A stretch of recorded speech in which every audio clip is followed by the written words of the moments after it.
Saturday. Mudlines inside this cabin indicated that water there just a day prior had risen at least 6 feet from the floor. As of Sunday, the search for 10 missing campers and 1 counselor was ongoing.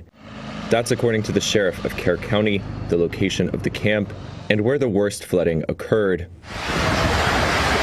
The inundation came when the nearby Guadalupe River broke its banks after torrential rain fell in the central Texas area on Friday. Heavier than forecast downpours dumped up to 15 inches of rain across the region and rapidly drove the river as high as 29 feet. Officials said on Saturday that more than 850 people had been rescued, including some clinging to trees. Hundreds of volunteers flocked to Central Texas on Sunday to help with the search and rescue effort. Seeing all the devastation and the trees and the clothing, the random bits of flotsam floating around the river really hits home, how many people are affected by this, the depth of the tragedy and destruction that we're all going through right now. So that gives quite a somber feeling to just be out here seeing it in person rather than just on the news. Homeland Security Secretary Kristi Noem said a moderate flood watch issued on Thursday by the National Weather Service had not accurately predicted the extreme rainfall. She said the Trump administration was working to upgrade the system. Trump's administration has overseen thousands of job cuts from the National Weather Service's parent agency, the National Oceanic and Atmospheric Administration. Former NOAA Director Rick Spinrad said he did not know if these staff cuts factored into the lack of advance warning, but he said they would inevitably degrade the agency's ability to deliver accurate and timely forecasts. Trump pushed back when asked on Sunday if the cuts had played a role.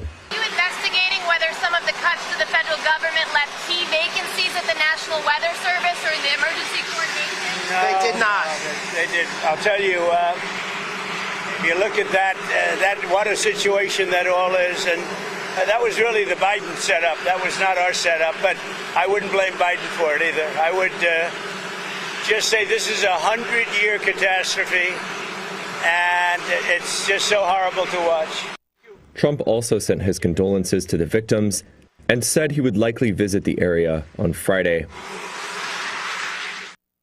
Hi, I'm Jasmine Levin, and I proudly own and operate Puppy Lovin'. Puppy Lovin' is a pet care salon dedicated to caring for your furry companions. We provide certified dog grooming services along with boarding and doggy daycare. Our facility is family-owned and operated and promise personalized care for every pet that comes through our doors. If you're worried about your furry friend being lonely when you're gone, we also have on-site personnel 24/7 just for their comfort. Follow us on Facebook and call or text us at 814-758-9259 to make an appointment today. Anyone with a kind and generous heart and a little money can be a philanthropist. You too can be a force for good in our community, and the Crawford Heritage Community Foundation is here to help you make the most of your charitable giving. We've partnered with hundreds of people like you to make our world and our community a better place. You can give through us to support scholarships or any charitable organization or purpose. Whether you're interested in establishing a permanent endowment or adding to an existing fund, we want to be a part of your plan. Contact us when you're ready to make your mark. Together, we can make your contribution go further. The Gordon B. Garrett Funeral Home has been serving the needs of Titusville and surrounding communities since 1965. Mr. Garrett believed in tradition and commitment to excellence, standards that have been passed down from one generation to now a new generation, who will work to provide you with a beautiful, lasting tribute to your loved one. When you need them, they will be there for you. This has been their foundation for almost 60 years. The Gordon B. Garrett Funeral Home, 303 North Washington Street in Titusville. Thinking about switching to 5G home internet? Think again. Unlike Zoom from Armstrong, 5G home internet is delivered by a cell tower. The further away you are, or the more devices connected to that tower, the slower your internet is. Cell phone providers also play favorites. When their network gets busy, cell phones win, and your home internet pays the price. Stick with Armstrong to get more data, more speed, and internet whenever you need it, not whenever they want. Armstrong, keeping you connected. Sheer Design is Titusville's exclusive Paul Mitchell-focused salon. This full-service salon specializes in coloring, cuts, nails, and tanning. Owner Angela Saxon has over 20 years' experience as a Paul Mitchell professional. She and her licensed staff offer all cuts and styles for men and women of all ages. Call 814-827-0010 or stop in at 116 South Kerr Street in Titusville. J. Gill Plumbing and Heating takes pride in being the premier heating and air conditioning service provider in the area. With over 30 years of experience, our highly skilled and certified technicians will work closely with you to address your heating and air conditioning repair, installation, or maintenance needs. Our team is dedicated to making your home the ultimate place of comfort. Call today to get a free estimate. We also offer financing options and membership opportunities that provide peace of mind and cost savings. Call J. Gill Plumbing and Heating today or visit them online 24/7 at jgillplumbingheating.com. If you're looking for a professional massage therapist, Tranquil Moments Massage in Titusville is here for you. Ray and Rauch graduated from Slippery Rock University with a bachelor's degree in exercise and rehabilitative sciences with an emphasis in athletic training. Tranquil Moments offers a wide range of services from Swedish massage to deep tissue, sugar scrubs to hot towel inclusion therapy. Like them on Facebook and visit their website to learn more about all the services they offer. Tranquil Moments Massage in Titusville. Share the fun of train travel and relive our country's oil history as you ride the OC&T through the valley that changed the world. Learn about the past while traveling on vintage cars. See a variety of wildlife with stops at Drakewell Park, Petroleum Center, and Oil Creek State Park. Arrive early and see the vast collection of train and railroad memorabilia at Perry Street Station. After the ride, enjoy a night's stay at the Caboose Motel. For seasonal specials or for more information, visit octrr.org or call 814-676-1733.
U.S. stocks rallied in a holiday-shortened session on Thursday, with the Dow and S&P 500 each adding roughly 0.8%, and the Nasdaq climbing 1%. The gains pushed the S&P 500 and Nasdaq to fresh record highs. A surprisingly strong jobs report encouraged investors, who shrugged off dimming chances of an interest rate cut by the Federal Reserve this month, said Sam Stovall, chief investment strategist at CFRA Research. I think the next move for the Fed really is to remain on hold. The data came out strongly this morning. The bond market saw interest rates rise a bit in response to that. Also, the expectations for a Fed cut were delayed to September, probably at the earliest. So, people are waiting for the next shoe to drop. But what we find is that the economy continues to remain resilient. Meanwhile, shares of NVIDIA rose more than 1%, putting its market capitalization close to $4 trillion. The AI powerhouse is close to becoming the world's most valuable company in history. Other stocks on the move included TripAdvisor, which climbed more than 16.5% after the Wall Street Journal reported activist investor Starboard Value had built a more than 9% stake in the online travel company. And shares of Datadog jumped about 15% after the cloud security firm was set to replace Juniper Networks on the S&P 500. Markets will be closed Friday for the July 4th holiday.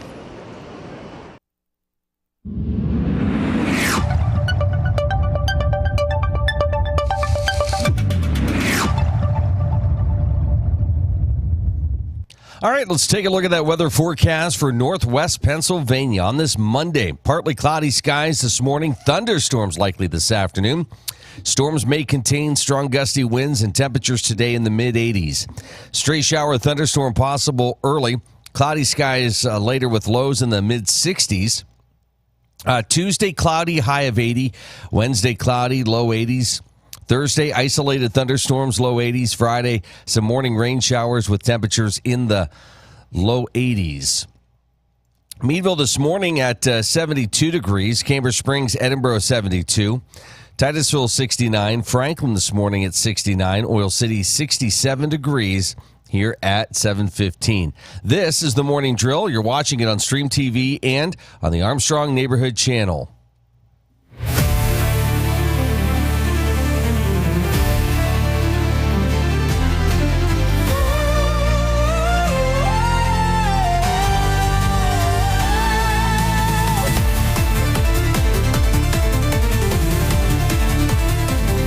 Tense here this morning. Rise and shine, the week's begun.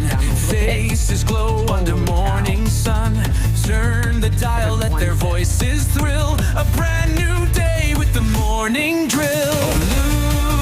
All right, happy Monday. Yeah. As I look in the monitor, I was like, yeah, I really need to get a haircut. You know, I mean, like, is it just hitting you today? Or have you noticed, like, No, I noticed. I just, I think I said something last week about it. You did. I know. I'm old enough. I can make a phone call. Mm-hmm. Oh, here's what happens, though. You're like, can you schedule me? And then you don't give me days. And then we try to work around it. And then we end up changing it. So... Well, no. I'll say to you, like, hey, I need a haircut. And then it's like, oh, well, if you're getting one, then we should probably look at getting trims for everybody. So if it was just me, I would call, but then me turns into everybody. Okay. So that's what happens there. Right? Are you good with your hair? Yeah. Okay. Do the boys need trimmed? I have no idea. Probably. Okay. Our youngest isn't going to want it. Okay. Still. Okay. I can reach out and call for me. Okay. But I know it's going to turn into us. Okay. I didn't really think we were going to talk about this. Yeah, well, we were talking about haircuts. Well, I only noticed. You brought it up. Well, yeah, because I just looking in the monitor, I'm like, holy cow. And we gave our hair and makeup department an extra couple days off following the 4th. So please don't say that. I'm just please. We don't have a hair and makeup department. What you see is what you get. Yeah, happy after the 4th, right? Boy, I said this to multiple people. It was so good to have the 4th of July on a Friday. Yes. Because it felt like it didn't take away from the weekend. Like it just kind of ushered in, like you got the whole weekend. Yeah. It was great. We spent time with some family and friends on the 4th on Friday, which was a lot of fun. And then we had the weekend. We saw your mom over the weekend. We saw your dad over the weekend. Yeah. The only thing we didn't get a chance to do is get out and golf. We've done that a couple weeks in a row, but it was just such a busy weekend, and some things popped up. So, yeah, but a great week. Hopefully, you had a great weekend as well. And coming off the 4th of July, sort of the backside of the summer vacation for the kiddos. Yeah, I know they've only been out of school downhill for a month. Slide. Once the 4th was over, that's kind of how it felt. I know you got like all of July, and there's a lot of summer. There's a lot of summer left. But it just always felt to me like, okay, now it's that flip side of the 4th. Mm-hmm. What do you try to get in before you have to think about the back to school? So, it was the day after the 4th. It was Saturday. We ran into a store. We went over to see your mom. Yeah. We had to pick up some groceries for her. We ran into the big box store in Meadville, and guess what? It wasn't like an aisle that was down in some, distance from the entrance. It was as soon as you walked in, the Halloween stuff was out. Now, you and I get excited about that, but I will tell you, I went into day after a big box store yesterday, and the back to school stuff was coming out. Really? Yeah. Mm-hmm. Wow. Our kids weren't with me. But that's what I'm saying. You get to the 4th, and then all of a sudden, boom. It's Halloween and back to school. And this is where you start seeing the back to school commercials. And that stuff starts entering your mind. And you've got unofficial practices that have started or that will be starting. They're not mandatory, but you better be there. Yep. So, all that stuff. It was just it was a great weekend. The weather was absolutely perfect. It was beautiful, and hopefully everybody had a chance to get out and enjoy that. A couple things to note from over the weekend. One was Mr. Joey Chestnut back in the Nathan's hot dog eating contest, and so gross. He did That's so gross. The guy's just a legend. He's the crazy. GOAT. Joey Chestnut claims his 17th win with 70 and a half hot dogs after his 1-year ban had expired. He consumed an incredible 70 and a half hot dogs and bun Friday to capture a 17th win at the Nathan's hot dog eating contest. The win marks the first since Chestnut was banned from the competition in 2024 due to sponsorship issues. He signed on to do some, I think, Netflix thing. And Nathan's is like, nope, that competes with our thing, and we're not going to have you. Which I think their ratings were down last year. Chestnut returned to the competition with a vengeance, beating second-place finisher Patrick Bertoletti by 24 hot dogs and buns. That's a lot. Like, he just devoured the competition, so to speak.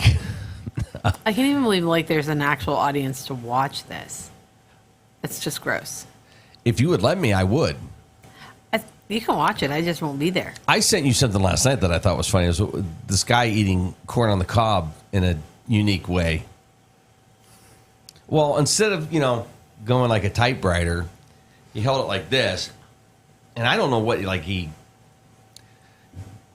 I don't know how he does it. And then he, bites it off and then gets to the next part. It was, you watched it. I did. It was gross. Okay. Yeah. So after years of dominance, Chestnut was banned from the Nathan's hot dog eating contest due to a partnership with Impossible Foods. That was it, too. Nathan's does not allow competitors to promote other brands, which led to Chestnut missing the event. In June, Chestnut announced he reached common ground with Nathan's and would return to the event. Yeah, that's what happens when, ratings aren't that great. People are there to watch this guy. So, he plans to do it again next year. Chestnut vowed to return and compete in the Nathan's hot dog eating contest in 2026. All right, so that went on over the weekend. We'll talk baseball here in a moment. Brian Campbell was your winner at the John Deere Classic. Went to a playoff hole with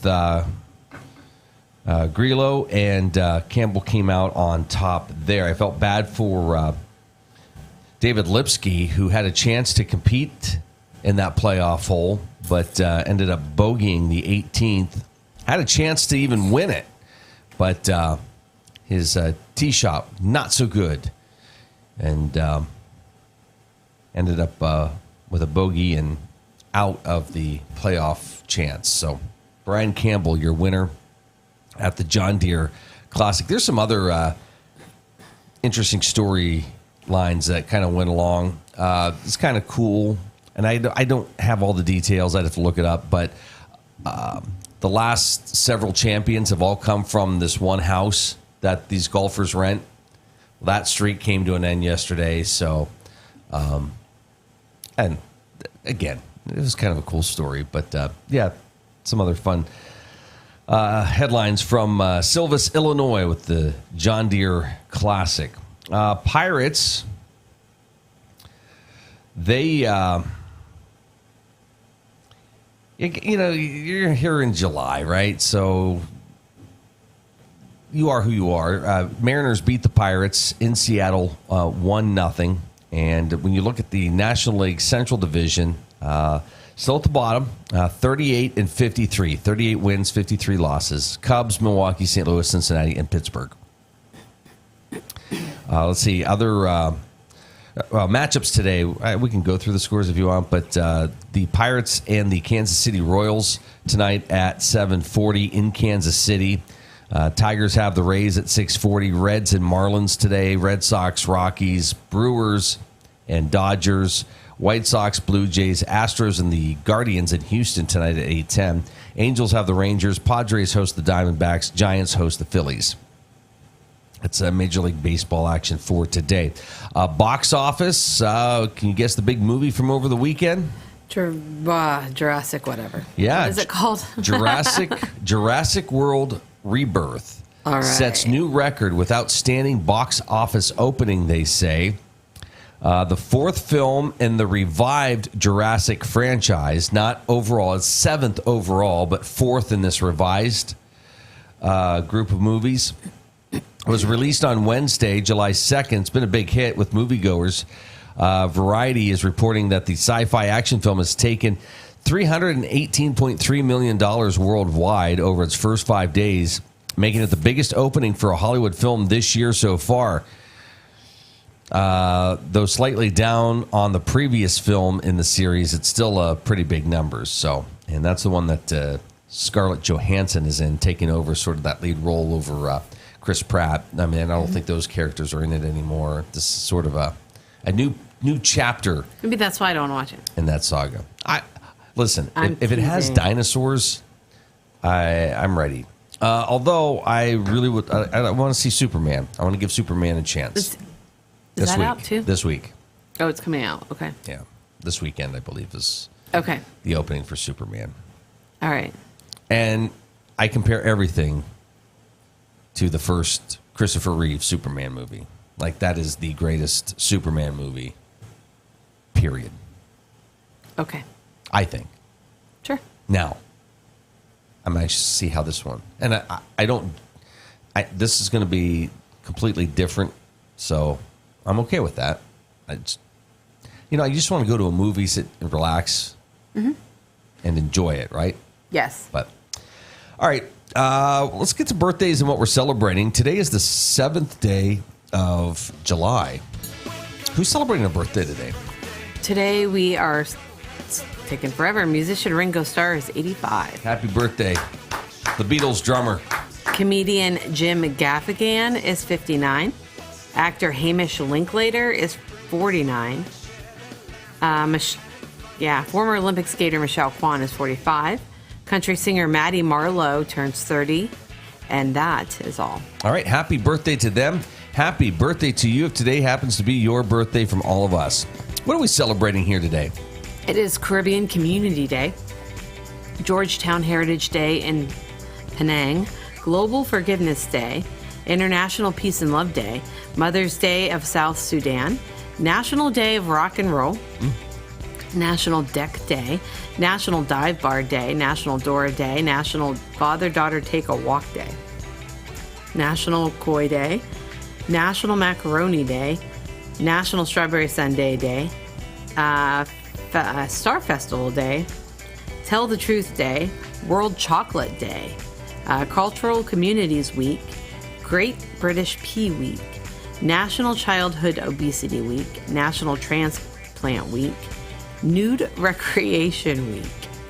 And that is all. Leave you on that note. Yeah. The macaroni. Did anybody have macaroni for the 4th at our? Yeah. Was there some? Did you make it? Yeah. Or somebody else made it? I made it. You prepped a couple dishes for the 4th. I did. What's left? There's some dirt left. That's a dessert. Yes. Okay. Are you surprised? Yeah. Usually it's like gone, which is it's fine. The kids will finish it off. It's not a big deal. Okay. Is there a lot left or just a little bit? I think there's a lot. It was just like people were. I think a lot of the dishes that required like a utensil is what's left for the most part, because people were just like grabbing and walking away with stuff. So.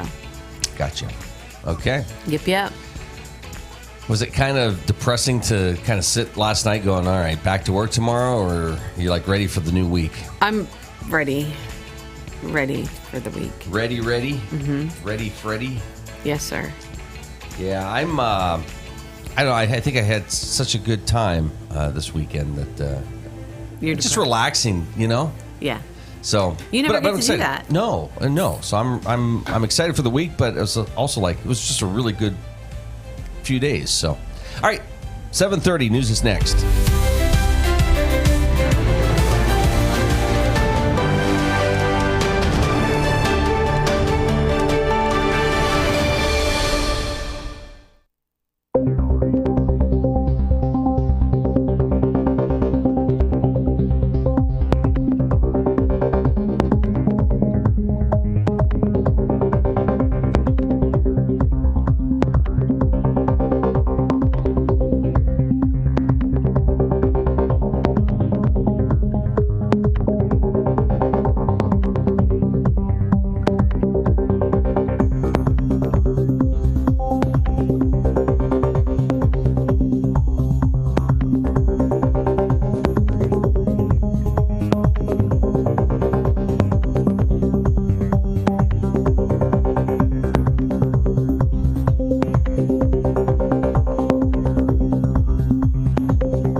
The death toll from devastating floods in Texas reached at least 78 on Sunday, including 28 children.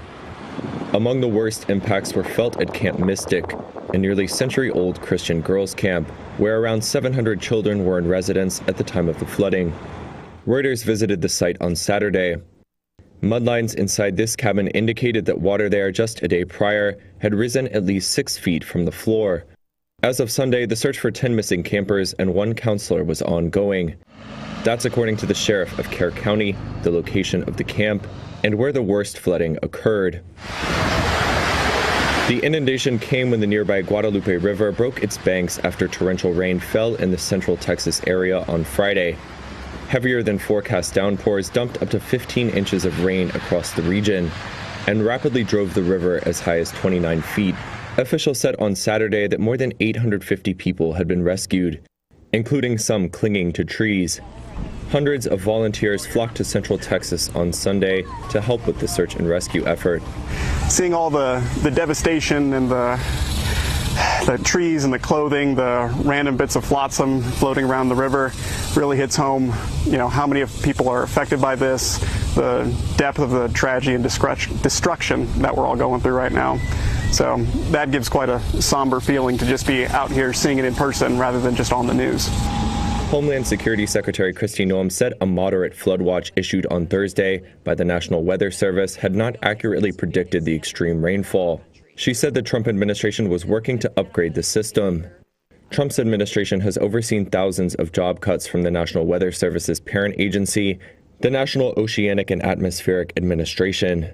Former NOAA Director Rick Spinrad said he did not know if these staff cuts factored into the lack of advance warning, but he said they would inevitably degrade the agency's ability to deliver accurate and timely forecasts. Trump pushed back when asked on Sunday if the cuts had played a role. Are you investigating whether some of the cuts to the federal government left key vacancies at the National Weather Service or in the emergency coordination? No, they did not. They did. I'll tell you, if you look at that what a situation that all is, and that was really the Biden setup. That was not our setup, but I wouldn't blame Biden for it either. I would just say this is a 100-year catastrophe, and it's just so horrible to watch. Trump also sent his condolences to the victims and said he would likely visit the area on Friday. Kick off your summer by saving big at Community Chevrolet's Summer Kickoff Sales Event. We wanted to call it the Dog Days of Summer Sale, but that made Clark too excited. They told me I had to go outside if I started barking. Save more than $10,000 off MSRP on a new Silverado, like the electrifying 2025 Chevy Silverado EV. Or hit the beach in the all-new Chevy Malibu RS and save nearly $4,000. The Dog Days of the Summer Kickoff Sales Event. This month at Community Chevy. Interstate Pipe and Supply takes pride in providing superior customer service. That's why our dedicated employees are well trained and have the experience to offer friendly, quick, and reliable service and support. Need materials delivered to your job site? No problem. Interstate offers fast delivery from our 4 locations in Western Pennsylvania. We also serve Eastern Ohio, Northern Western Virginia, and Western New York. Service means business at Western Pennsylvania's premier pipe and supply company, Interstate Pipe and Supply. Vanderhoof Heating and Air Conditioning provides residential and light commercial air conditioning services throughout the area. They understand the importance of your cooling system working properly. That is why you can trust in Vanderhoof to do the job right. Whether it's a non-working air conditioner, yearly maintenance, or a new install, you can be assured that we will solve your problem quickly and efficiently. Your home's air conditioning system is far more than just temperature. It's a complete comfort system that combines temperature, humidity, air quality, and above all, safety. Vanderhoof Heating and Air Conditioning in Titusville. Looking for expert orthopedic care? Dr. Charlie Gates, a trusted name at Titusville Area Hospital, can help you regain mobility and a better quality of life. With years of experience and a passion for personalized care, Dr. Gates specializes in treating a wide range of orthopedic conditions. Whether it's joint pain, sports injuries, or orthopedic surgery, trust Dr. Charlie Gates at Titusville Area Hospital for your orthopedic care. Call 814-827-9770 today to schedule your appointment. Welcome to Inspire Med Spa, the place you know and love for massages, Botox, laser resurfacing, and semi-permanent makeup. Now we're offering even more, including laser hair removal, tattoo removal, and hair rejuvenation. Our team is here to provide expert care in a peaceful, luxurious environment designed with your relaxation in mind. And with our newly added services, now you can get all your beauty services in one place. Visit Inspire Med Spa today, because you deserve to look and feel your best.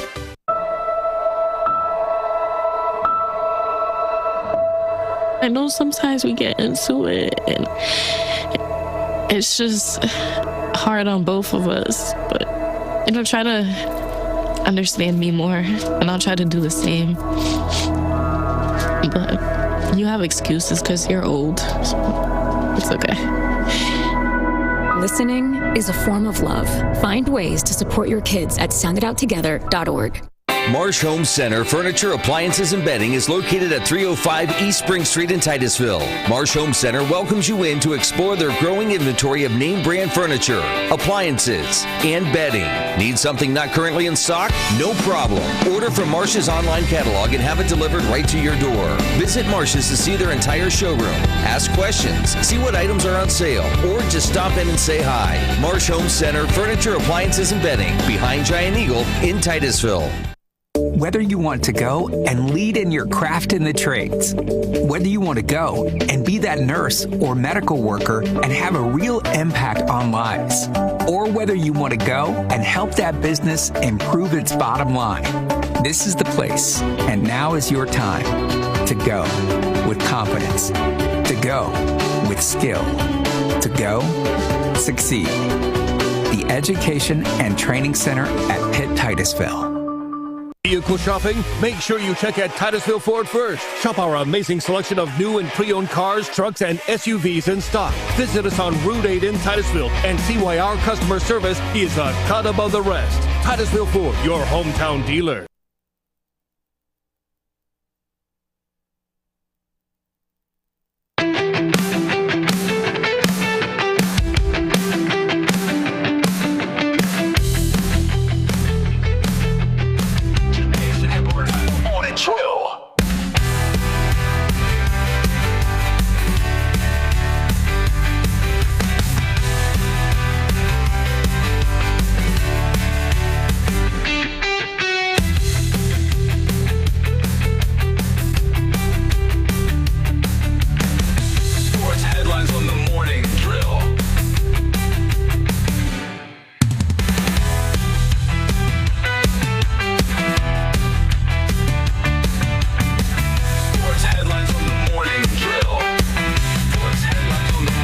drill.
U.S. stocks rallied in a holiday-shortened session on Thursday, with the Dow and S&P 500 each adding roughly 0.8% and the Nasdaq climbing 1%. The gains pushed the S&P 500 and Nasdaq to fresh record highs.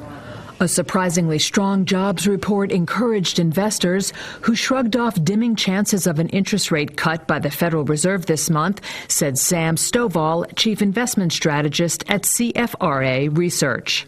I think the next move for the Fed really is to remain on hold. The data came out strongly this morning. The bond market saw interest rates rise a bit in response to that. Also, the expectations for a Fed cut were delayed to September, probably at the earliest. So, people are waiting for the next shoe to drop. But what we find is that the economy continues to remain resilient.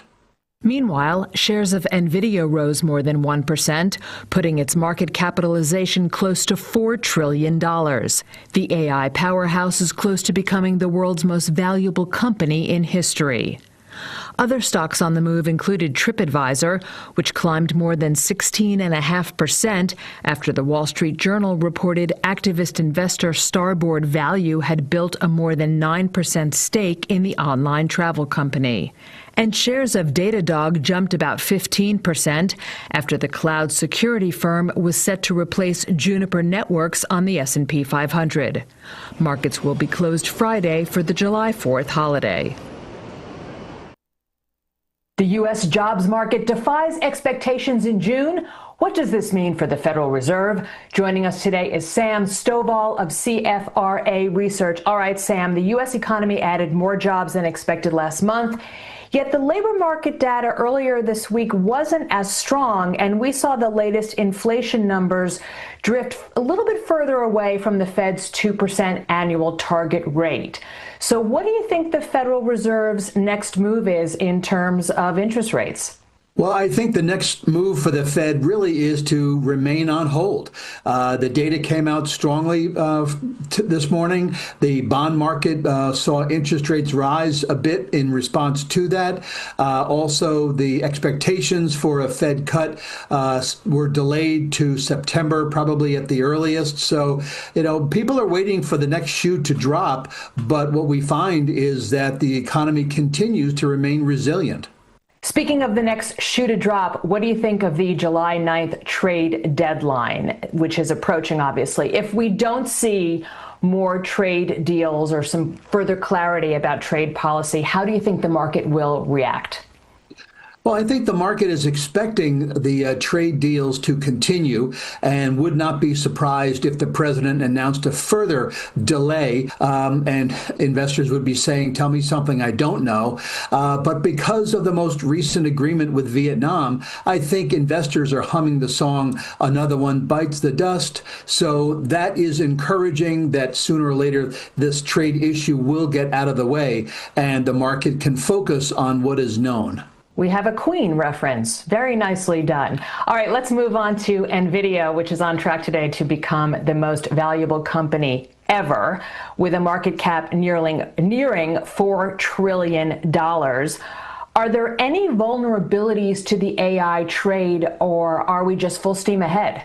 Well, certainly when you look to other companies in the past that were the most valuable, whether it's IBM or Exxon, you have to say the only place it can go is down.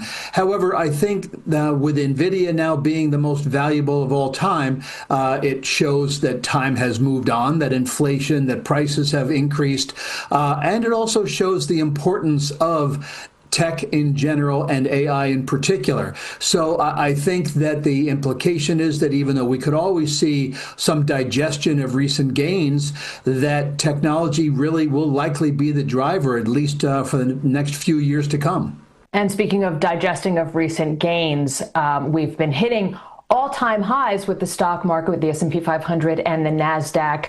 Can that continue, or will we see another pullback like we just saw pretty recently in April? I think the market's hitting new all-time highs is something that is likely to continue, and that's not just my opinion, but rather history. If you go back to World War II, you realize how swiftly we went from a new all-time high on February 19th to a 10% correction. That was only 22 calendar days. Swift declines tend to imply shallow sell-offs and fairly rapid recoveries, which is exactly what we got. Also, history says that we tend to advance another 10% before being vulnerable to a decline of 5% or more. So I still think, at least in the near to intermediate term, meaning over the next several months, we still have upside potential. From why there could be bad news in the mail for some nations to more pain for Tesla, this is the week in numbers. 20% is the tariff set for Vietnamese goods by Donald Trump days before his July 9th deadline for trade deals. The number helped cool tensions, as it was less than half the rate the country had faced without an agreement. It may be a different story for other nations, with Trump saying he would start sending out letters just telling them what their rate is. It's much easier. We have, far more than 170 countries. And how many deals can you make? And you can make good deals, but they're very much more complicated. Up to 34.9% is the tariff China is imposing on EU brandy. European cognac makers say they're collateral damage in a broader dispute over import levies imposed by Brussels on Chinese EVs. Beijing is still pushing for steps to ease the European auto duties. 13.5% was the slide in Tesla sales over the second quarter, marking its second straight period of decline. The brand appears to be suffering from an aging model lineup and boss Elon Musk's contentious role in politics. Tesla now faces an uphill task to avoid a second year of falling sales. $11 billion is the one-off loss set to be booked by Renault as it writes down the value of its stake in struggling Japanese partner Nissan. The move marks a further loosening of ties between the pair after a 2-decade alliance. Nissan has battled a series of crises in recent years and now faces slumping sales. And nearly 4% is the share of Microsoft workers facing the axe. The tech giant is trying to rein in costs amid massive spending on AI infrastructure. Many managers will look vulnerable, with Microsoft planning to reduce the number of layers in its vast workforce. From Trump's deadline for trade deals to Wall Street's comeback, these are the stories to watch in business and finance in the coming week. Investors are on edge to see if the U.S. forges any agreements with trading partners who are looking to avoid higher levies ahead of President Trump's July 9th deadline. Trump paused many of the U.S.'s harshest tariffs after his April 2nd Liberation Day announcement roiled global markets. Some investors have speculated about more delays, though Trump has said he's not extending the deadline.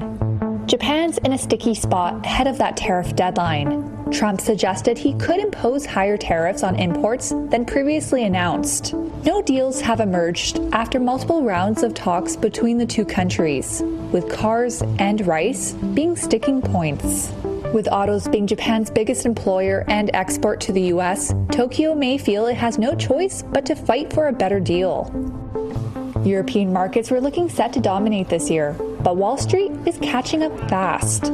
The Stoxx 600 benchmark is up 6.9% in 2025, just 1 percentage point above the S&P 500, and narrowing from around a 10 percentage point gap in March. A storming few months for big tech, where Europe cannot compete, is driving much of U.S. performance. Tariff developments in the coming days could see Wall Street overtake Europe on a year-to-date basis. With the One Big Beautiful bill done, House Republicans are shifting their focus on passing the Senate's landmark stablecoin legislation, known as the Genius Act. Stablecoins are a type of cryptocurrency designed to maintain a constant value. The act could see stablecoins explode from being worth around $250 billion now to anywhere between $500 billion and $2 trillion in the next few years. Donald Trump says the US is close to finalising several trade deals and will notify other countries of their higher rates by his July 9th deadline. But it seems there will be a delay in the new duties taking effect. The US president spoke to reporters Sunday, with Commerce Secretary Howard Lutnick then jumping in to clarify the key date. There are going to be tariffs. The tariffs are going to be the tariffs. I think we'll have most countries done by July 9th, yeah. Either a letter or a deal. But they go into effect on August 1st. Tariffs go into effect August 1st, but the president is setting the rates and the deals right now. In a later social media post, Trump said Washington would start delivering the tariff notification letters from Monday. Subsequently, he also rolled out a whole new policy, saying countries that aligned themselves with the BRICS group of developing nations, founded by Brazil, Russia, India and China, would be hit with an extra 10% levy. It wasn't immediately clear how that would affect ongoing talks. Only recently, Trump himself had mentioned India as among the nations likely to get a deal. On Sunday, one Indian news channel said the two sides were expected to make a decision on a mini-trade pact within the next 24 to 48 hours. Speaking on CNN earlier in the day, Treasury Secretary Scott Bessent said several big trade agreements would soon be announced. He said that talks with the EU, for one, had made big progress. Meanwhile, White House economic advisor Kevin Hassett told CBS that there could be wiggle room for countries engaged in earnest negotiations. He said things could push back past the deadline, but Trump would decide.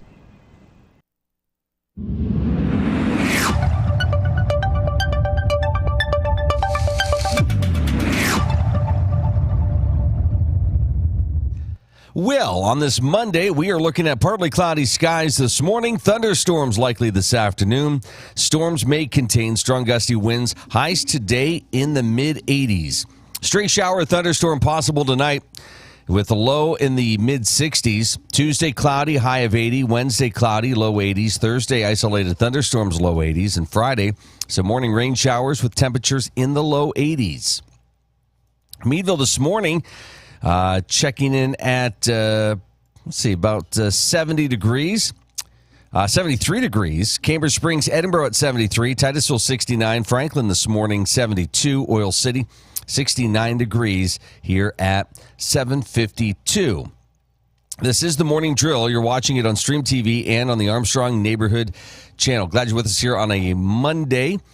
We've got our third hour coming up with Neil Fratus, city manager of the city of Titusville, joining us next hour. Get caught up with all the current projects there. Tomorrow on the program, Joe Tech will be with us. Looking forward to catching up with Joe. And then Wednesday, Chamber Directors Krista Lundy from the Meadville Chamber, Susan Williams from the Venango Area Chamber of Commerce will be with us. So wrapping up the week on Friday, we've got Christian Marr of the Crawford Heritage Community Foundation, and, of course, Mr. Sports, Bruce Peterson. I mentioned the Buccos coming off a loss last night to the Seattle Mariners. On the road, now traveling to Kansas City. They've got the Royals tonight at 7:40. Other matchups include the Tigers and the Rays, Reds and Marlins, Red Sox and Rockies tonight, Brewers, Dodgers, White Sox, Blue Jays, Astros, Guardians, Angels, Rangers, Padres, and Diamondbacks. Giants hosting the Philadelphia Phillies this evening in Major League Baseball action. You were telling me, what ride was it? Do you remember that got kind of stuck at the amusement park? That wasn't around here though, right? It was Cedar Point. It was. Yeah. Oh, I think, yeah. the Sirens ride or something. Oh. Yeah. Do you want me to look it up again? Dun, dun, dun. Yeah. Well, that was kind of like a scary moment. But that's the new ride, right? Yeah. Not to scare anybody from going to an amusement park this summer. That kind of sounds like fun. We got some great parks around here. But anyhow, like last week or the week before, there was that story that came out. So 2 days ago, it got Cedar Point Siren's Curse roller coaster gets stuck twice in its first week. Is that the one? Did it actually kind of go backwards and come backwards? It like tilts. Yeah. It just kind of rock and tilts. I don't know. I didn't watch a video of it all. This 160-foot tall ride that features a 90-degree tilt stalled on Saturday, the day it opened, then again on Wednesday. Yeah. It was stuck for 10 minutes at the 90-degree tilt. Ooh. Yeah, Ooh. yeah. So they were strapped into their car looking straight down at the ground. Oh, my gosh. It was sure. Well, if you could see... Then Wednesday, it was closed for an hour on Wednesday after it got stuck. Well, if you can see the track, I don't know, maybe you feel a little safer, but... Yeah. There's the Raptor that's there at Cedar Point, where you dangle, you hang? I think so. Now, that would be crazy getting stuck on that and not, being able to see the track because it's above you and just be, like, hanging. That would be... Yeah. That would be scary. I would if I like being stuck upside down, that would not happen. Like, I can't do that. I would freak. Raptor, I think it's called the Raptor. One of my favorite rides at Cedar. I haven't been to Cedar Point in a long time. Our kids have been there. Well, I haven't been there. I don't think we've been there. Have we been there? We haven't. You been and there I have together. never been there together. Yeah. Huh. So at least 20 some years you haven't been. That's to Cedar Point. crazy. Yeah, maybe just us someday. I've been there with friends. Me too. I was trying to think, was that we weren't together then? I think it was right before we were. Okay. Yeah, so 20 some years. Oh, wow. I know. You and me, Cedar Point. There was a local not guy riding that used to work there, which was kind of cool. And I met up with him there because I worked for his dad when I was in high school. And he kind of gave me some, not necessarily behind the scenes things, but he was like, hey, let me show you a couple things. So it was pretty cool. It was always a nice park. It was always a lot of fun. It was just driving over there was like, whew, felt like it took forever. Yeah. But a lot of fun. So, new ride just opened this year, and day one. Problems. Day one. All right. How about this?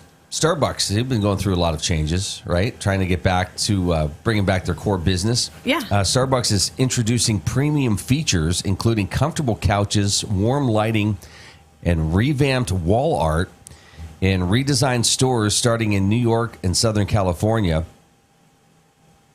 This is all part of the CEO's Back to Starbucks plan, which aims to get customers to stick around locations longer, including by adding ceramic mugs for some in-house orders and bringing back the condiment bar in the U.S. locations. The CEO has pushed for Starbucks to be more inviting to customers, and now some of its locations are seeing major changes aligned with his vision. So we had that story about Cracker Barrel last week about them kind of ditching the Americana stuff and just going to the, according to that story we read last week, just kind of a boring, generic look. Yeah. So I know, I don't know. The Starbucks is like the 70s simple vibe in it lately. And it's not horrible, but it's not very inviting. To me, it could be inviting to somebody else. Not inviting to me. It's like, oh, okay, I'm just going to get this to go. This is sort of out there. Yeah. I have always thought our local libraries should be like coffee shops. Yeah. Where you get your, have a big coffee bar. You can go sit and read a book. You can go sit and look at the, the 2 newspapers that are left, whatever. But that seems to be an atmosphere that would be very inviting to that. And I guess I'm surprised that maybe libraries haven't sort of jumped on that trend, because coffee's a big thing. It is. So nothing is better than a book and a cup of coffee. Which you didn't get a chance to. We didn't get a chance to sit on the porch at all this weekend. That's the one thing you really wanted to do that we didn't get a chance to do. Our youngest and I did a lot of yard work yesterday, and we took a break on the porch for like 10 whole minutes, and then we had to get back into it. So, okay, I got 10 minutes of porch time. Well, that's good. Well, our third hour continues. Streammedia.tv on our Facebook and YouTube channels and on the Armstrong Neighborhood YouTube channel. Great local programming will continue throughout the day. Got Joe Tech tomorrow. Looking forward to all our guests this week. I will get up for inside, up at the fence to make it night. My guy, you watch me in the dark. I hear the necklace of my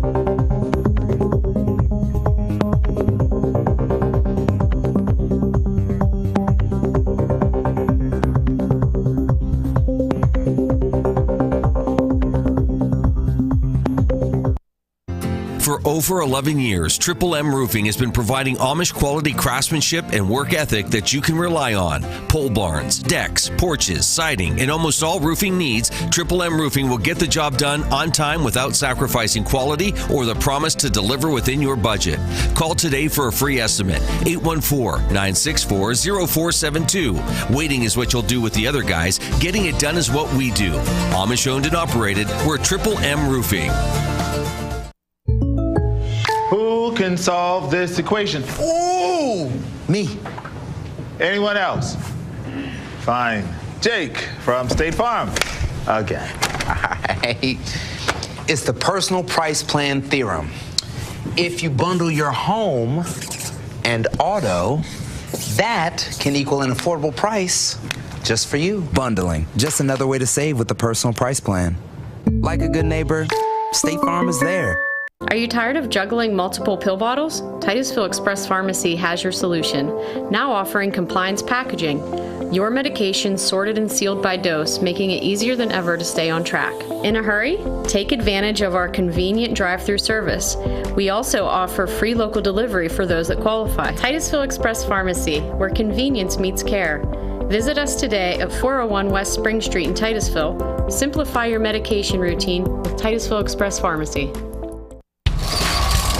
Poppy's Equipment and Storage Rental in Pleasantville is committed to providing our customers with exceptional service while offering quality rental equipment. Poppy's is now an authorized steel dealer with everything you need to have for sawing and cutting or mowing to digging. And of course, Poppy's has tents, tables, chairs, heaters, generators, barbecues, and more for your next wedding or get-together. Need firewood or propane? No problem. Whether you're in construction or a weekend warrior, reach out to Poppy's about your next project. Poppy's Place on the Tenesta Road in Pleasantville. Community Connect Federal Credit Union, serving Crawford, Venango, Forest, and Warren counties. Their mission is to provide quality, low-cost, and personal financial products for the growth and security of their members and families. Stop in, call, or visit our website, communityconnectfcu.com, and click Join to get started. Community Connect Federal Credit Union, 1050 East Spring Street in Titusville.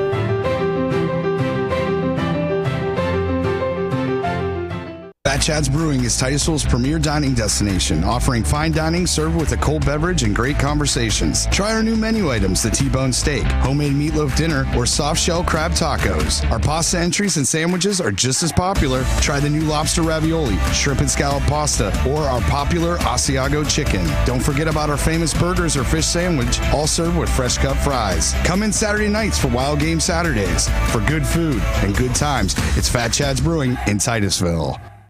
Titusville Market Square is home to over 100 unique vendors featuring antiques, collectibles, candles, coins, baked goods, dairy products, food items, comic books, toys, and so much more. You'll discover something new every time you walk through the door. Did we mention the selection of baked goods, breads, Clark's Donuts, and Amish pies? Titusville Market Square has you covered. Stop in to explore today. Titusville Market Square in downtown Titusville. Thinking about switching to 5G home internet? Think again. Unlike Zoom from Armstrong, 5G home internet is delivered by a cell tower. The further away you are, or the more devices connected to that tower, the slower your internet is. Cell phone providers also play favorites. When their network gets busy, cell phones win, and your home internet pays the price. Stick with Armstrong to get more data, more speed, and internet whenever you need it, not whenever they want. Armstrong, keeping you connected.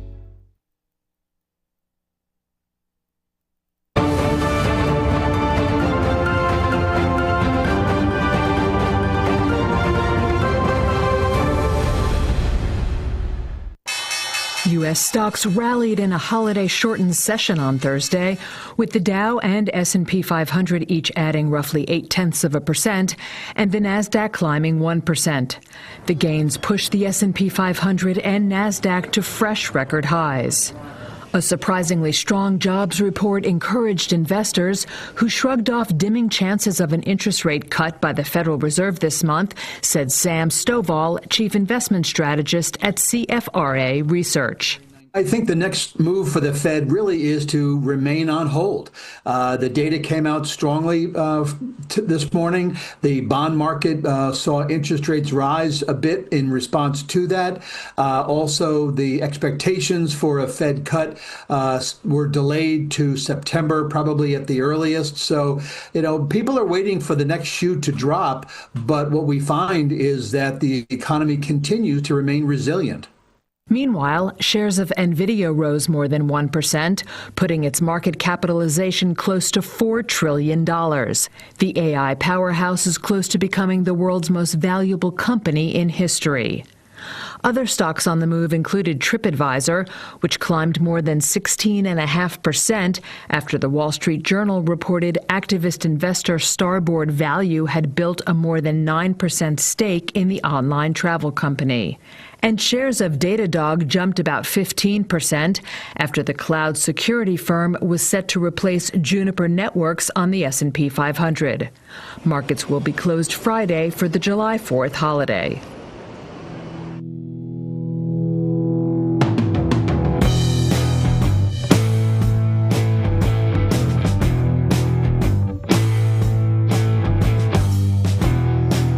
Well, joining us this morning is the city manager for the city of Titusville, Mr. Neil Fratus, and alongside Neil, we've got Councilman Gavin Griffin. Good morning, guys. Good to see you this morning. Good morning. Hey, Luke. Good morning. Good to see you. Busy 4th of July weekend, beautiful weather, a lot of visitors to the area. Great to see. Yeah, wonderful weekend with weather, as you said, and great to see everyone out. A lot of events going on, and I know the splash pad was very busy over the weekend. Yeah, Burgess was packed. So yeah, it's just great to see everyone out. That's great. And kind of a nice little preview of what's to come here in about a month with the Oil Festival. Yes. I think. I saw a lot of visitors in town this weekend. So yeah, I know great. The Oil Fest committee. I know Gavin's on the Oil Fest committee, and they're preparing for that. Bigger, better each and every year. So we're excited about that, and we're going to have a cleanup day coming up towards the end of July here. We usually meet the week before Oil Fest to get together and volunteer and get it all ready. Yeah, Gavin, a little bit, maybe we can talk about that. Although it'd be kind of refreshing for somebody to say, you know what, last year was good, so this year's going to be, good. We don't have to, it doesn't have to be bigger and better, it just has to be good. That's right. Yeah. We don't want to set the bar too high. No. Well, we always strive to outdo ourselves. That's right.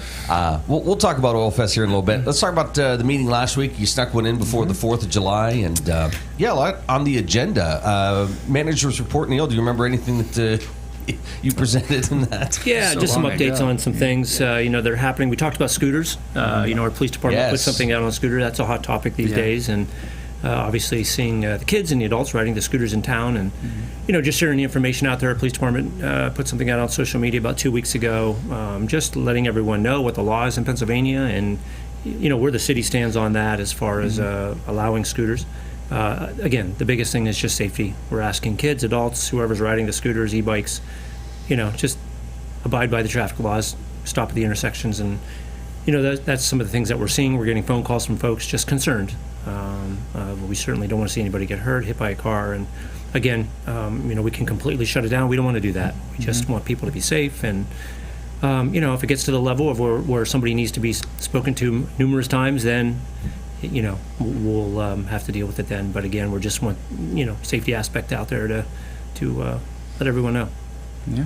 So, Gavin, you want to touch on that too as well? Yeah, sure. That was something I think we talked about last week, and it's an interesting issue because right now it sits in Harrisburg, the way that the traffic code at the state level is written, and so we can't do a whole lot as a city as far as regulating those, but that's something that's working its way through the Capitol, and in the meantime, we can make sure folks are wearing helmets and stopping at stop signs and driving at safe speeds and not on our sidewalks and things like that to make sure that we all can not only, ride around, be good at transportation and enjoy ourselves. So, it's a very interesting issue. Yeah. Gavin wants more of that government overreach. And Well, yeah, sure. Well, right now the way that it's set up is in the state traffic code, they're not legal to be on streets or sidewalks because they're too much of a vehicle to be on a sidewalk and not enough of a vehicle with registration and licensing and all of that to be on the streets. And so it's sort of banned across the Commonwealth, with the exception of Pittsburgh that has a program. And so we would like to see that expanded over the next couple of years. Now, when it comes to just bicycles, what's sort of the theory there? Because depends on who you ask. Somebody will say, yeah, you can ride them on the sidewalk, or no, you really shouldn't be on the sidewalk, you should be on the street. Our ordinance states that you're not supposed to be on the sidewalk. Okay. It's walking traffic only. And again, you see people doing that, and again, we're just doing our best to let everyone know about safety. Again, as I said, with scooters and e-bikes, we don't want to shut it down. I know a lot of kids, a lot of adults use it to get to work, to go to practice, with the sporting events going on and just different things. And again, we're taking a different approach to push safety. Of course. Yeah, absolutely. All right, so just obey the traffic laws and use common sense. Be safe. Yeah. Okay. Anything else you can think of in the manager's report that you want to? Water well project. I know I hadn't talked about that in a while. We have a meeting actually today, so just let council know about a meeting coming up. Again, as I said, it's today to find out where we are in the stages of that project. That's a multi-year project that we're in the early stages of course, and we have that in front of us. We also have an electric upgrade at Shady Park. That'll be starting here soon. We're waiting on some materials to start that project. Hoping to have that done before Oil Fest as well. And the mural. We talked about the mural a little bit. It's coming along nicely. Sarah's doing a magnificent job. I think a few more weeks here, she'll be done. Wow. So again, it's just great to see the it looks like it's so close to being wrapped up. Yeah. Looks amazing. Just like the picture she gave us. Yeah. So Gavin, I think you may have said this, but when she's done with that, if she finished this week, you're still going to hold off to Oil Festival for the official ribbon cutting? So that's the plan. We'll do the official unveiling and ribbon cutting at Oil Festival, so that'll be on Friday of Oil Fest. Nice. Yeah, and we want to recognize some other folks, too, that have contributed, not just Sarah, but others that have supplied some painting materials, the lift that was used, some other folks, we want to honor them as well, as, it's been a team effort to get that mural done, and again, it looks wonderful. Okay. Also on the agenda, minutes, boards, authorities, any major updates there? Not much. We had an airport advisory meeting a few weeks ago. We have a transition going with a secretary out there with with some meeting minutes and things like that. So we didn't really have much to report on that. We've got some projects coming up at the airport, some crack sealing for the main apron at the airport. We had a model jet flying event a few weeks ago. And other than that, I don't think there wasn't any other committee meetings. There's been so many things that have come up. I know in the past the airport has been a major discussion for all sorts of things and what can be done there, and there's a lot of possibilities. Gavin, I think you sit on the committee. Are those still things that are talked about, or has it just these other bigger projects have come up, so it's sort of taken away from that conversation? Yeah, very often that happens in city government, where we end up focusing on one thing and then our attention is diverted elsewhere. But I think, we have a very good dedicated group of folks on our airport advisory board that are always working on those issues.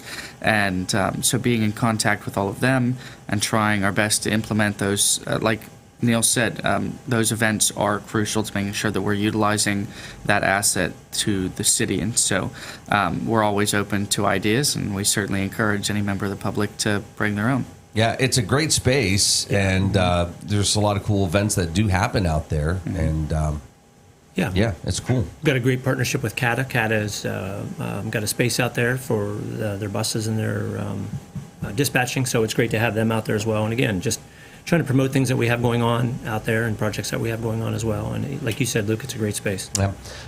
Council committee updates. Anything there? No. Well, we have a new emergency management committee, so that's something we've been working on for a couple of months now, and so that's officially in place. I was assigned to that as council's liaison to it, so we'll begin meeting for that hopefully this month. Yep. And so that will be tasked with putting together a comprehensive disaster management plan and coordinating volunteers that can work if we ever have a disaster, knock on wood. But that way we're prepared in times of crisis and emergency to work together as a community. And I would imagine that's, again, one of those things you don't plan for an emergency to happen, but to have things in place.